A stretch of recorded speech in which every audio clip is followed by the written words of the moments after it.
Hi guys, and welcome to another video. So, I thought to myself, I'm a little bit too late to be doing a match review for the game against Burton, when we did of course win 3-0 away from home, but also I didn't want to just completely ignore it.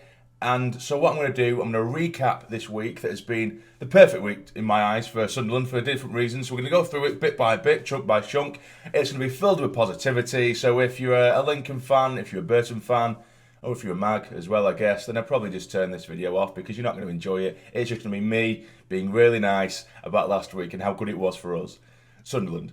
So we start off on Wednesday where we did take on Lincoln at the Stadium Light, and of course we managed to book our place at Wembley and in style as well. For me, as I've said before, we don't usually win penalty shootouts Sunderland in any form of competition. So to see us win in the style we did, we competed with Lincoln, who of course are top of the league. We've beat them 4-0 in the league previously, but we know that that could have been just a bit of a fluke result. And was it a fluke result? Maybe, but we definitely held our own. We didn't play perfectly, but it was a very 50-50 game. It could have gone either way, although like I say, we didn't play brilliantly. But we managed to show that we can compete with top of the league, and we managed to get away with a positive booking to Wembley again, which is of course a very, very good start to the week. And you're thinking, how do you top that off? How do you top that off? Now, just the next day, it was confirmed that Callum Robson will be our new owner. Of course, he's only a young lad. A lot of people, i.e. anyone who isn't a Sunderland fan, have been making up their own scenarios about this, saying, it's just some rich boy using Sunderland as a toy, which I think on the surface, if you just read it as some young rich kid has taken over Sunderland, it's very easy to make that assumption. But of course we know, and we know a little bit more than someone who just reads a headline and makes the judgments off a headline. He's had this kind of football management and ownership sort of style and sort of life around him. He's been living this life and he's had this lifestyle as long as he's been born. His dad was the owner of Marseille. I'm sure he was like the CEO or one of the CEOs of Adidas as well. He's always had this sporting influence around him.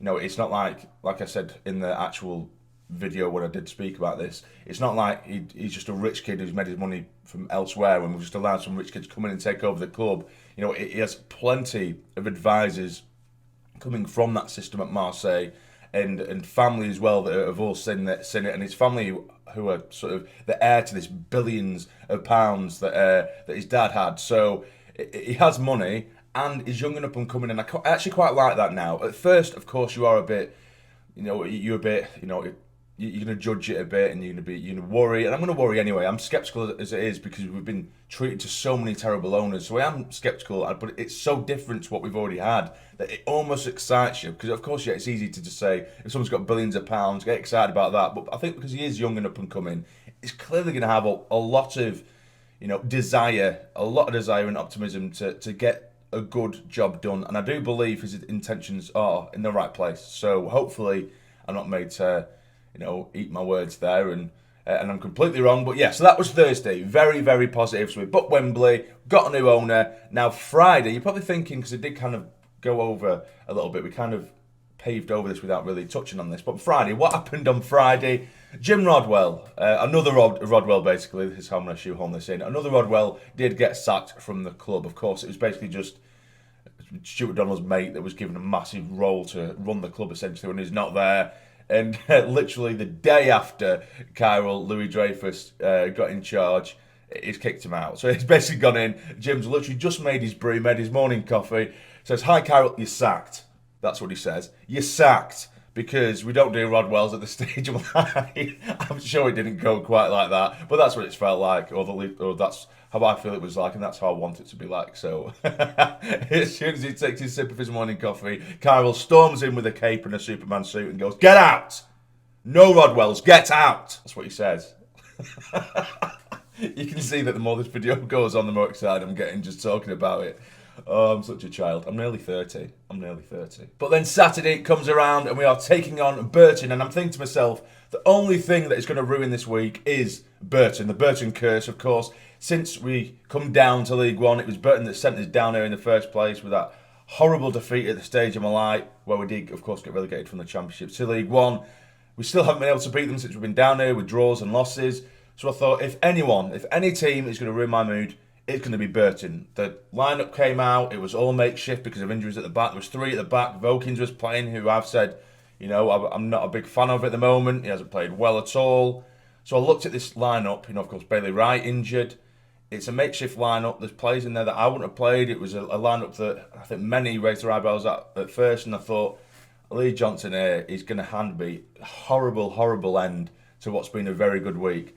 And my God, was I wrong, because that performance was fantastic. It really was. Of course, yeah, Burton had the odd chance here and there, but in general, the attitude that I keep going back to, the attitude to make that formation, that style work, regardless of the personnel were within the squad, we dominated, and I think we were brilliant. When I say dominate, I don't mean like we were peppering their sort of goal was shot after shot after shot. I don't think that was necessarily the case, but we were making chances, we were putting chances away, as you can see by the scoreline, 3-0. I'm not going to do a whole match review here, but it really was that good. And I was strangely, after literally 5-6 minutes after that game, I've never felt so confident. I was watching it with my housemate, and usually he's kind of laughing at me and taking the mick that I'm constantly screaming at the screen, even if we're winning 2 or 3-0. I'm really getting into it. I was so unbelievably calm, and I think that's because I could see the attitude of the players, and I felt so confident that we were going to get 3 points at the end of it that I didn't even get too emotionally attached to it. I was there. If you have me on social media, you'll know that I had a few beers. And the next day, I deleted everything off social media because I cringe like crazy when I'm hungover the next day. But yeah, I drank myself into oblivion basically while celebrating, which isn't a great thing to do, the wrong thing to do, and I definitely deserved my hangover the next day, and that's why you didn't get a match review really. But I wanted to celebrate. There's very little to celebrate about these days, but to win 3-0 in the manner that we did against Burton as well. So, like I say, as we do round it up, we booked Wembley on Wednesday. We got the French Revolution sorted on Thursday. Another Rodwell got sacked on Friday. We beat the Burton curse on Saturday. So you're thinking, how can this get even better? Now, Sunday, I know it's not a massive thing, but for me it is. Sunday, it was also announced that Carol Louis-Dreyfus, one of his first actions at the club was to improve the streaming system, the streaming service we have currently for the club. Of course, usually if you want to pay a tenner, then you can watch the streams.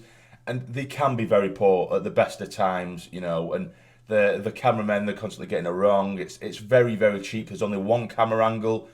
And then it was announced on Sunday, after that 3-0 win at Burton, that the streaming service is getting a revamp. There's going to be 4 camera angles. The quality in general is going to be improved. So it was just the icing on the cake that, again, it wasn't massive, but it really was the icing on top of the cake. And it was, what a great week for a Sunderland fan. And it's just so good to get our spirits lifted, because I didn't expect us to have that good of a week at the beginning of last week. If you told me, I would have ripped your hand off for that week, if you know what I mean. If I was told that that's a possible week we could have got last week. But now it is Monday, and we are looking ahead to the next game against Fleetwood. We have Fleetwood on Tuesday, which is tomorrow, as I'm recording this, and this weekend we have Crewe, I do believe. I think it's Crewe, let me just check. Yes, we have Crewe away from home this weekend as well. And for me, no disrespect to Fleetwood or Crewe, but if you want to keep this going, we need 6 points and 6 points only, because we're currently in 6th place, a couple of wins, and other teams going, or other teams' results going the other way in our favour.